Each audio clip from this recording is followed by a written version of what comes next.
Drew Hamrick is the General Counsel and the Senior Vice President of Government Affairs for the Colorado Apartment Association, of which BARHA is a member. So the Colorado Apartment Association is kind of above us in the pyramid, just so you know. He practiced landlord and tenant law for 30 years as a partner at Cheddar, Hamrick, and Sulzer, and he's the author of the Colorado Legal Handbook and Lease, which we use a lot, and several revisions to Colorado's eviction statutes. He's going to talk today about the latest legislative session, which actually went pretty well for us. Thanks, Drew.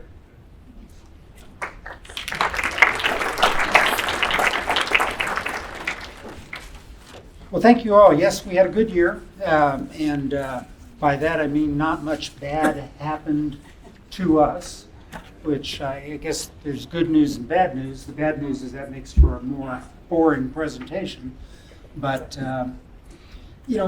from a global scale, I don't think any industry on earth is more conservative than ours, and I use that term not in terms of partisan politics, but in terms of just legal outlook. And that's because by definition of what we do, we have a spot position in the real estate market.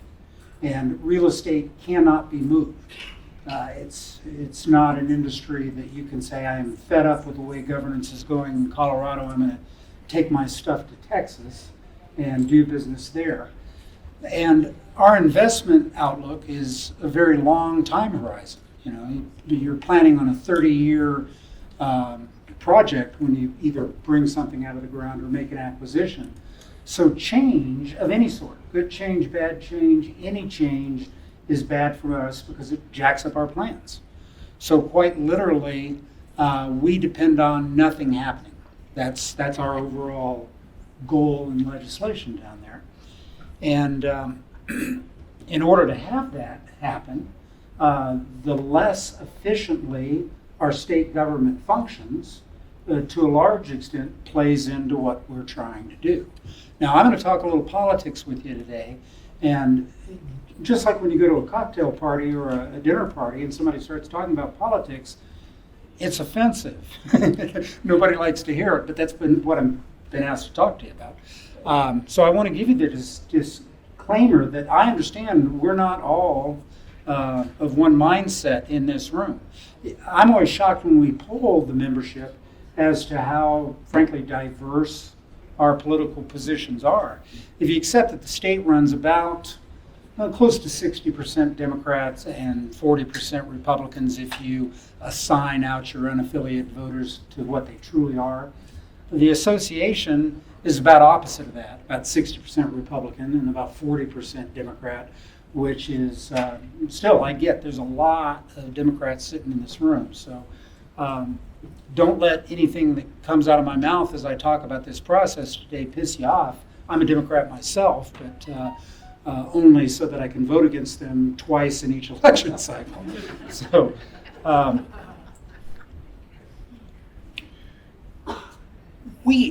one point in time, I think politics was a little more simple in that in this state, generally speaking, the Republican Party lined up in favor of us on most issues, and generally speaking, the Democratic Party lined up against us on most issues. So an election strategy, if you will, that was as simple as supporting Republicans made some sense. But for a number of election cycles now, we have been a solidly blue state in that we've got a Democratic governor, we've got a Democratic House, and we've got a Democratic Senate. So the fracture line about where people break off about what they think about things based on party means absolutely nothing to us. If that's the way we played our arguments, we'd simply lose by that margin on each and everything.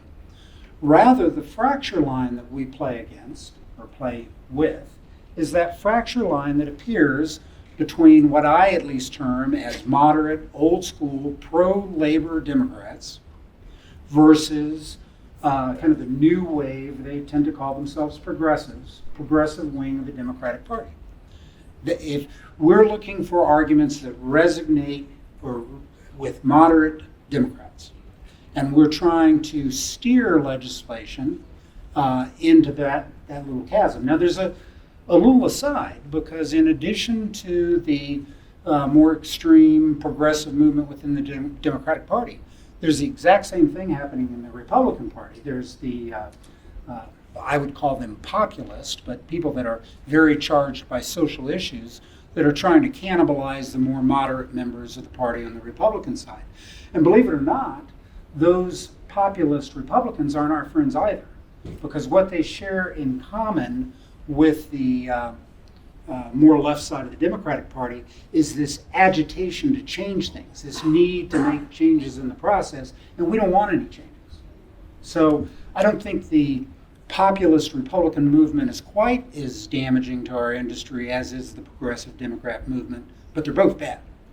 And so in general, when we're directing money towards candidates to try to get people elected, we are concentrating heavily on those primary races, because most of the districts are so within the state.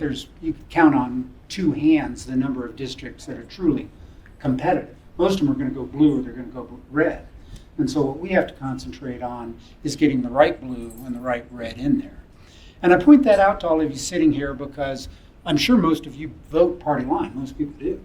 You're one way or the other. And candidates don't telegraph their positions as to whether they're a populist Republican or a progressive Democrat. So you need to ferret that out for yourself. And I encourage all of you to get more involved at your primary stage with helping to send more moderate people to the State House, because moderate people listen to us. And we don't have very heavy lifts. It's not like we're asking to build oil wells in backyards or to sell flavored tobacco products to children. We're simply asking people to let us build houses and let us rent them to people so they have a place to live. And that resonates pretty darn well with someone that's not an extremist on either side of the argument.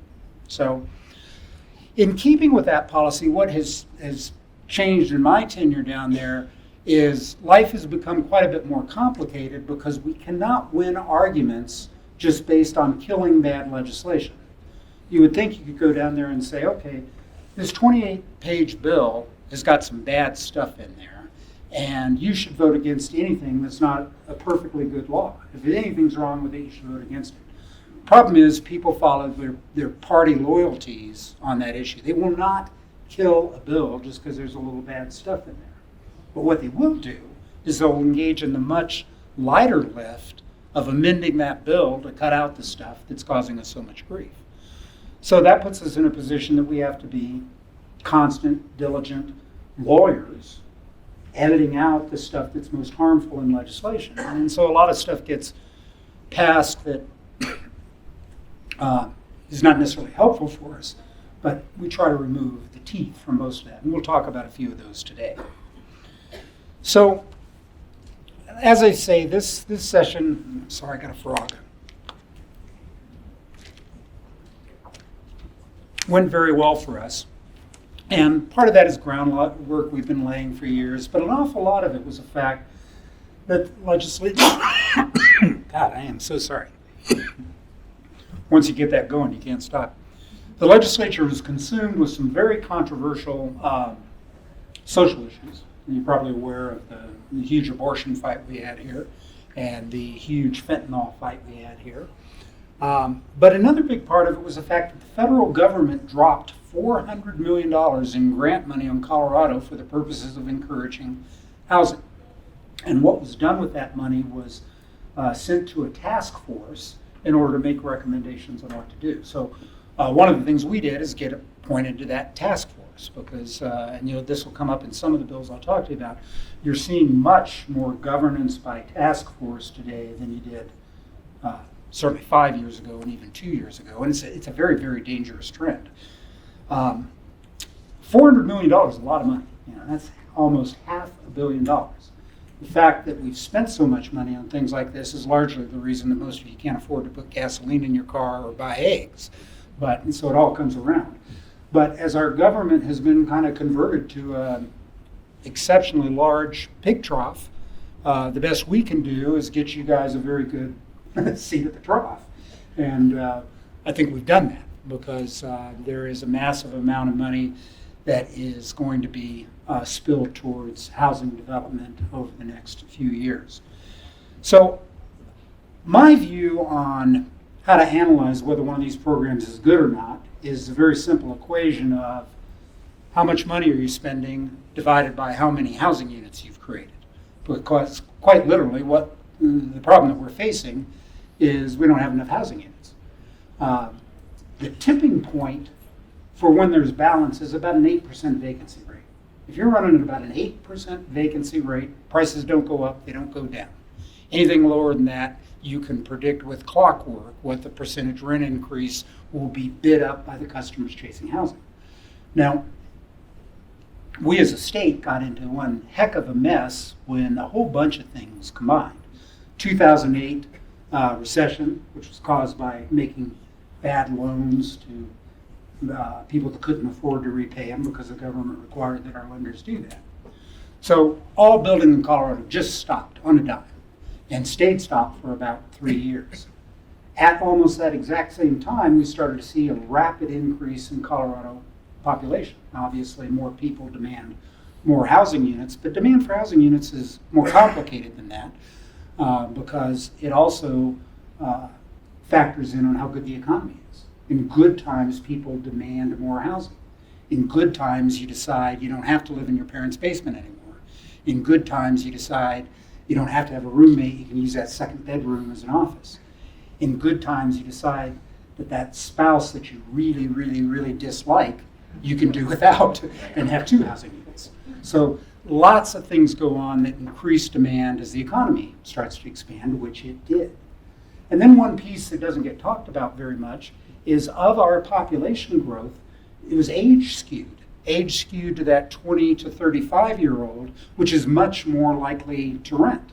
Now, my own suspicion about that age skew has a whole lot to do with the legalization of marijuana. There are people that take different opinions, but regardless of what it is what it is. All those made the demand for rental housing just exceptional. And we have not, since that time, more than a decade now, built enough houses to keep up. And I think the experts would tell you we need to drop about 50,000 housing units a year on the extended Front Range area for the next 5 years in order to catch up. So we'll continue to see rising rental prices, which is good for us. I mean, that's what we're in the business of. But it's horrible from the standpoint of the cost of living in Colorado. And it's horrible for me and my legislative efforts because every time the rent goes up, somebody proposes to do something. So of the spending bills, there were 5 of them. 150 of that million dollars went to DOLA for Affordable Housing Revolving Loan Fund. Now, in my mind, that's the highest and best use of all the money. I would have sent all $400 million to that program for a couple of reasons. One, since it's loaned out, it leverages. It's not the full expenditure for the housing unit. And 2, those programs work. I mean, if you're talking about dollars spent for number of housing units that will be developed, that's the one right there. Where we did something for the industry dancing along the fringes is by changing the definition of what an affordable housing unit is. For years and years and years, they've used 60% average monthly income. If you make 60% of the average monthly income for your area or less, you're poor enough to qualify for housing assistance. The problem is, there's already a lot of programs that chase that. The LIHTC program, probably a lot of you are familiar with on a federal level, is one of the more successful ones. So we've built a lot of 60% AMI type housing, and we don't have that many 60% AMI people. If you compare Denver, for instance, and I think this, well, I'm sure it applies to Boulder as well, to other major cities across the country in their housing stock of 60% housing versus their people that need it, we're smack dab in the middle of the bell curve. Where we're haywire is that 80% to 120% housing. Okay, that's where we have our shortage. And people just don't get that because when they talk about affordable housing, it always turns to a poverty assistance program as opposed to how do we jumpstart the market for the housing stock we need. So for the definition of those revolving loan funds for affordable housing, we've got that at 120% AMI. So that really encompasses almost all rental housing. And that's a very, very minor point, on paper. It's a huge point in practicality.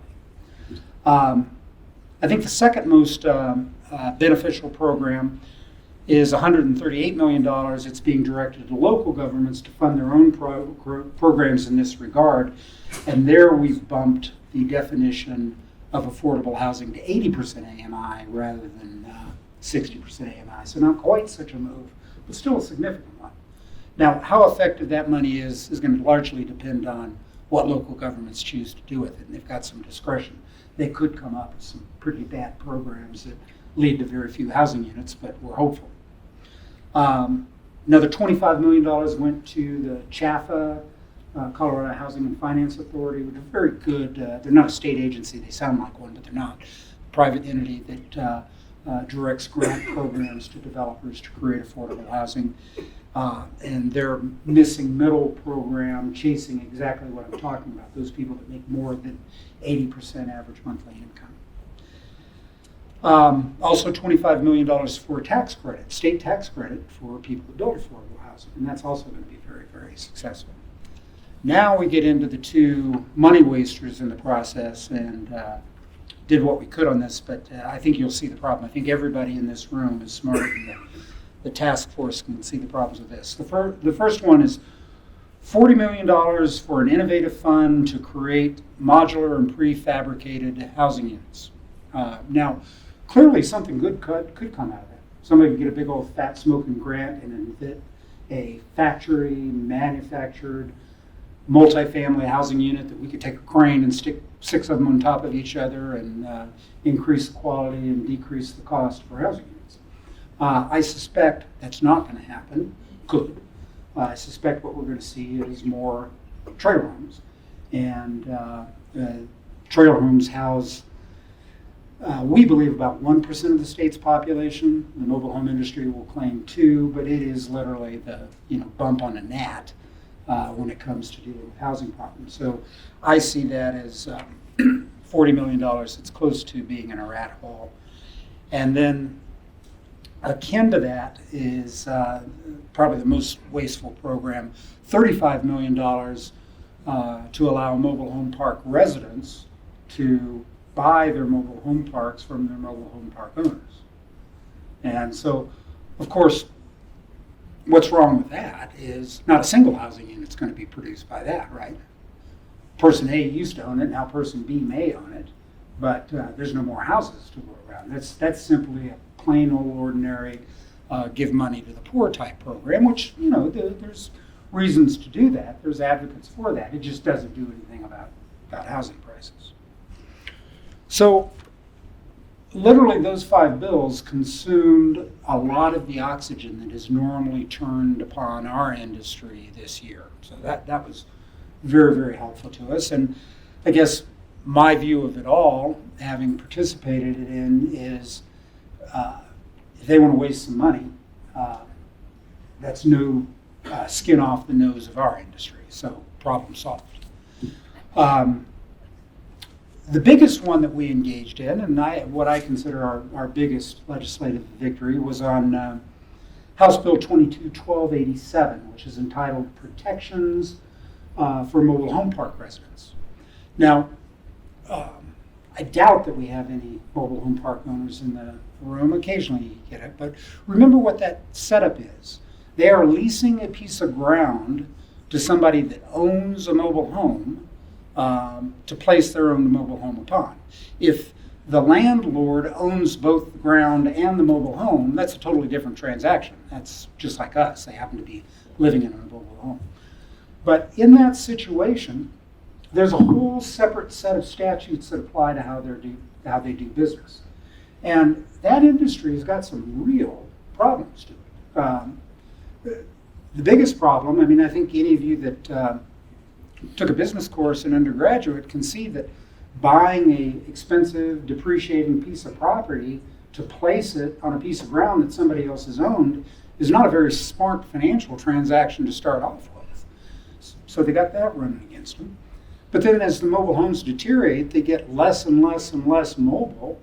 And the whole statute is built on the concept that if either there's a default on the lease or a change of use of the park, that somebody can hook up their Ford F-150 to their home and move it somewhere else, and it just can't happen.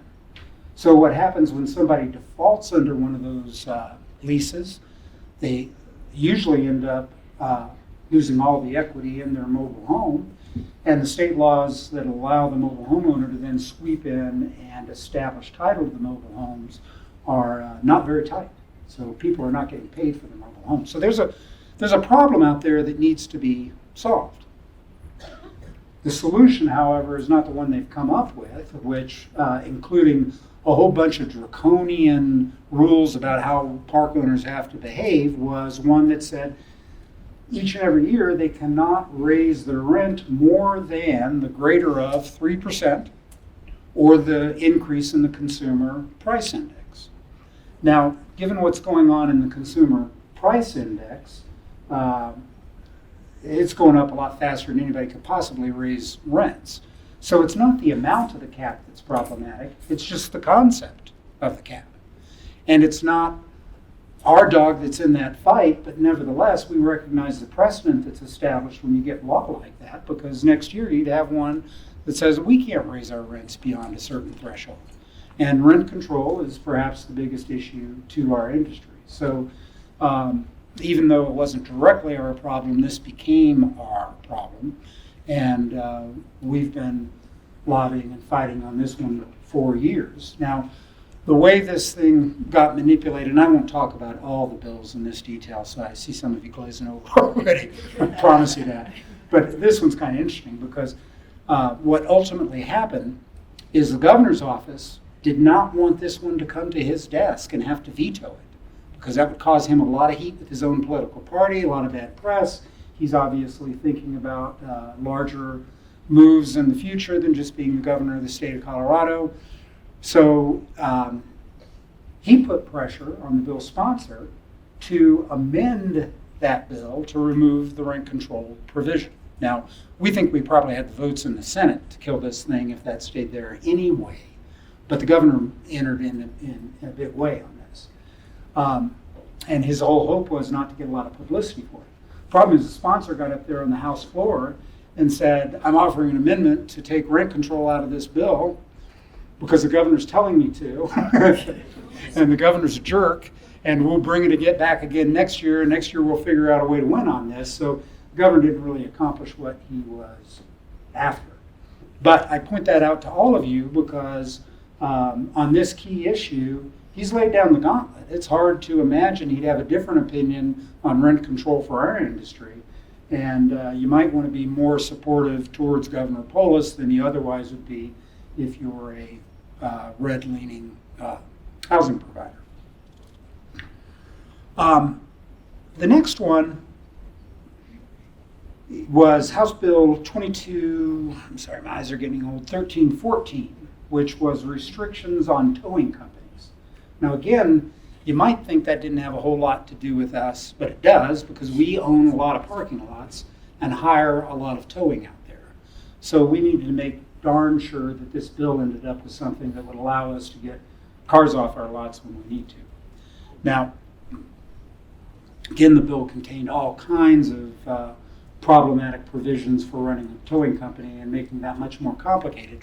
But the big piece that affected us is it started off requiring 24-hour notice for each and every type of tow. And there are certainly some types of tows that makes perfect sense. You want to tow somebody because they haven't paid you their monthly parking charge, giving them 24-hour notice that if they don't pay the charge, you're going to tow their car, makes a fair amount of sense. But there's a bunch of tows that doesn't make any sense at all. So we successfully excluded out from that 24-hour notice requirement the 5, at least what I consider, and I think it's accurate, the 5 key tows that need to be done immediately. One is cars parked in a handicap space. That's an easy sell. Next one is car parked in a fire lane. That's also a pretty easy sell. Although we expanded that to a designated no parking area, so it's a little broader than a fire space.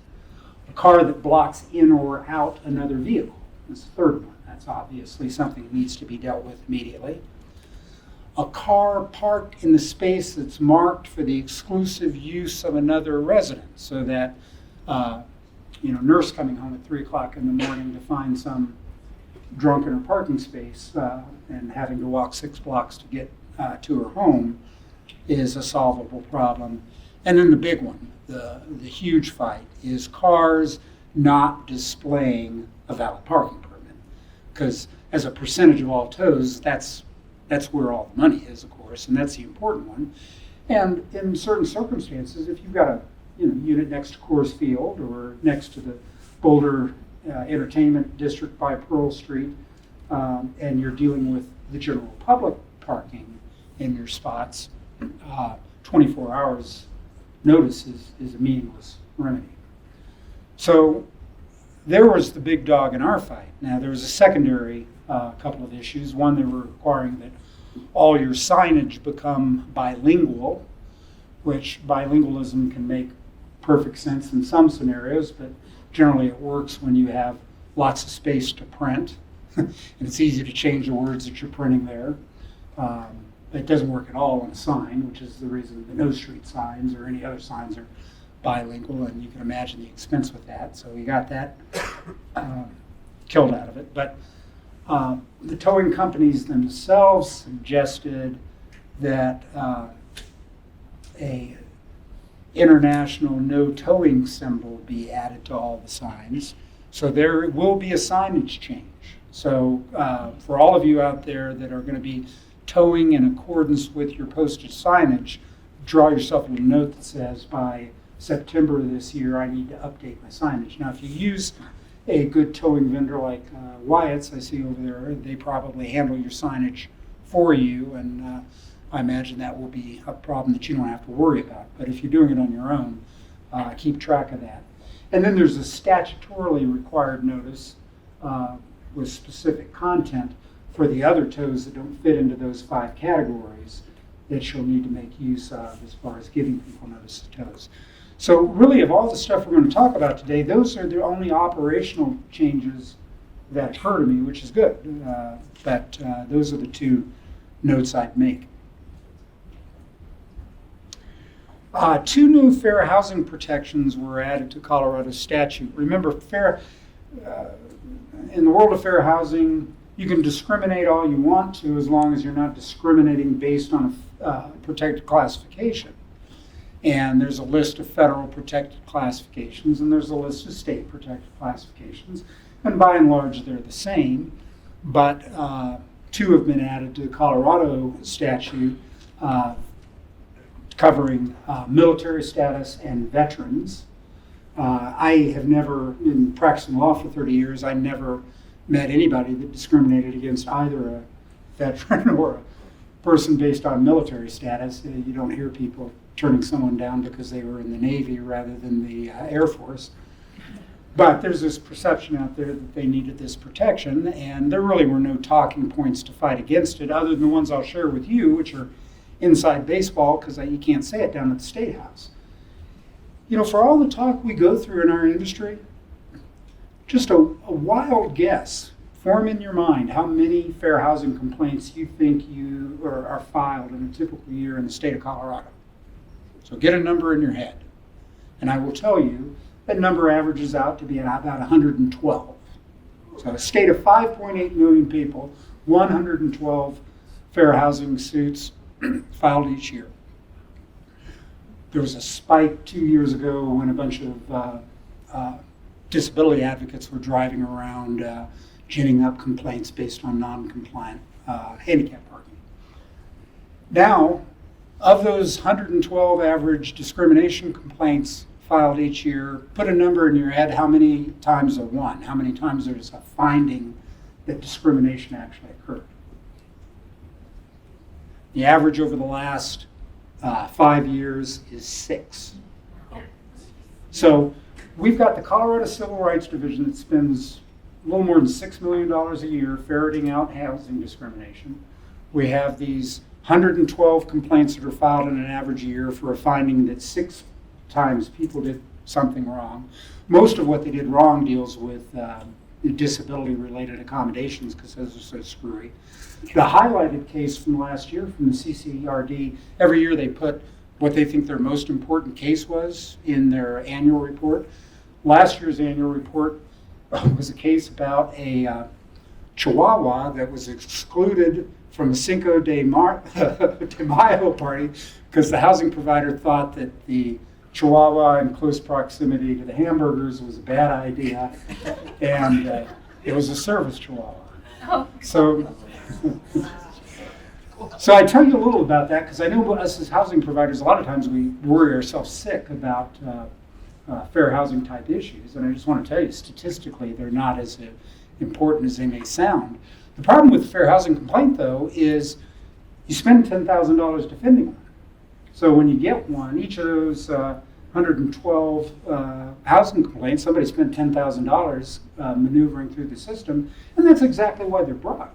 It's because the plaintiff recognizes that they have increased the nuisance value of whatever their beef is by elevating it to a fair housing discussion. So expanding the number of people that are potentially able to bring one of these spurious complaints is a bad thing for our industry. But you cannot go down with the Senate Judiciary Committee and say, yeah, we oppose this bill because all the people that bring fair housing complaints are liars, and we don't want to add any more to that long list. So I doubt that that's going to change any of your operating policies whatsoever, because I just can't imagine any of your stuff touches on it. And frankly, people don't know this, but literally existing military status is already a protected classification, not because it's listed in the Fair Housing Act, but because of the Service Persons Civil Relief Act, which says that treating a service person differently because of the rights that are afforded to them under that act is a fair housing violation. It literally gets service people coverage already. This one is something to bear in mind. I don't know that it's going to change your operating issues, but it may change your collection procedures a bit. There was a bill, Senate Bill 2286, which expanded debtor exemptions. Now, when I talk about debtor exemptions, every state across the country will not let a creditor take a person's last dollar. There are stuff that's exempt from garnishment or execution or being taken away by people you owe money to, completely independent of the bankruptcy system. Okay, a big one is the homestead exemption. Some amount of equity in a home is allowed in virtually every state. Until recently, the amount in Colorado was $30,000. Certain amount of business tools is exempt. You can't take a guy's pickup truck that he needs to go out and make a living. There's exemptions for child support. There's exemptions for alimony payments, a whole bunch of exemptions out there. So this was a bill to dramatically expand those exemptions here in Colorado. Now, the one that was most important to our industry, I think the one that's most important to creditors in general is the homestead exemption, but it doesn't apply much to us because very few of our debtors own a home. That's why they're renting one from us. So the one that's important to us is the exemption for money in the bank. And the proposal was for a exemption of $5,000 for money in the bank. So as long as you didn't have more than that, you couldn't garnish a bank account. And that's the big one that we as landlord creditors go after. So we had a large coalition on this one, and our position was largely boxed in by what the other creditor groups needed to accomplish on it. But my marching instructions were, if you can get that below $3,000, we can live with it. Got it down to $2,500, so slightly under that margin. So that's the one that applies to us.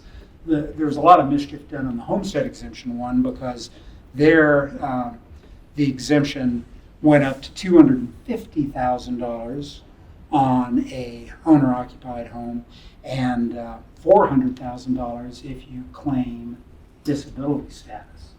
So I think what happened is people get confused with the overall value of a home, and they're thinking, well, homes all cost more than $400,000, rather than what's a reasonable amount of equity to allow someone to preserve in a home. Couple last-minute bills. I can tell I'm losing the crowd, so I'll speed it up. Couple last-minute bills that came in just under the wire that are worth talking about because I think they'll be back next year. First one was a fire suppression bill, which was in reaction to the Louisville fires. And it simply said they were going to establish a task force, again, my most hated governmental entity out there, that was going to be overrepresented by fire marshals and people that care about putting out fires, to establish a code as to what all buildings should be to be fire hardened. Now, the problem with it is when you're talking about building codes, by definition, it only applies to new stuff.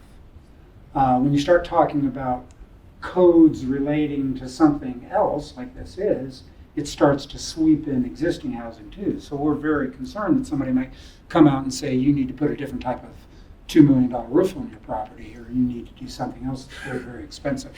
But of course, since the actual regulations themselves hasn't been published, we're debating against a ghost there. So we've got to be very, very careful, because right now people's fire tolerance is very low, their fire sympathy is very high, and we'll likely see some attempts at some very bad law because of us that might cost us money. But successful defeating that and keeping it out, at least for this year. And then a very, to me, worrisome, it sounds like a non-issue, issue on property taxes. Now, property tax is so confusing that I hate to even jump into it, but remember, in our state, you take the value of a piece of property, you figure out an assessment percentage that you multiply that by, and then you multiply that by a mill levy. Sorry, I left the microphone behind. Multiply that by a mill levy to figure out what your total tax bill is. So as values go up, your property taxes go up. Now, on the assessment level, what percentage of that value is assessed, we have, because of a host of weird laws, a situation that's arisen where commercial property tax assessment rates are 29% and residential property tax assessment rates are 6.8%. So commercial taxes on the same amount of value are roughly 4 times higher than residential property taxes. Now, the good news is we are residential properties. Okay, so we pay that 6.8% assessment rate. Hotels, on the other hand, are commercial properties. You can see that hotels are a lot like us, and they pay 4 times the amount of the property taxes. So there was a bill last year that lowered our property taxes from the residential rate of 7.15 assessment rate, which is what existed at that time, to the 6.8% rate. But by doing so, they bifurcated the definition of residential property so that there was multifamily residential and regular residential. And that was a huge loss for our industry because we no longer have that coalition with single-family homeowners. And so it's not that lowering of tax rates is a problem for us, it's what comes next, okay? So this year, under the wire, introduced Monday, passed yesterday, another lowering of our property tax rate, this time to 6.765%, okay, just a minuscule little lowering for a single year for 2023. But for the year 2024, a requirement that on regular residential, but not us, that nothing could happen to raise their property taxes beyond the 2022 level. So it's the first time that we've been treated differently and arguably worse than residential property. So we've all got to keep our eyes on this prize because we will see that now. And the talking point on that, of course, is poor people live in apartments. People that live in apartments ultimately pay the property taxes. So if you do anything to make multifamily property taxes higher than regular residential property taxes, all you're doing is taxing the poor more. And that's an argument that resonates on both sides of the aisle. But I mentioned that because we'll be calling you to action, I'm sure, next year to fight more property tax increases now that they've discovered this bifurcation. So I think that's about all the time you guys can stand. I appreciate the ability to talk to you, enjoy the show, and thank you all. Thanks a lot, Drew. We appreciate it.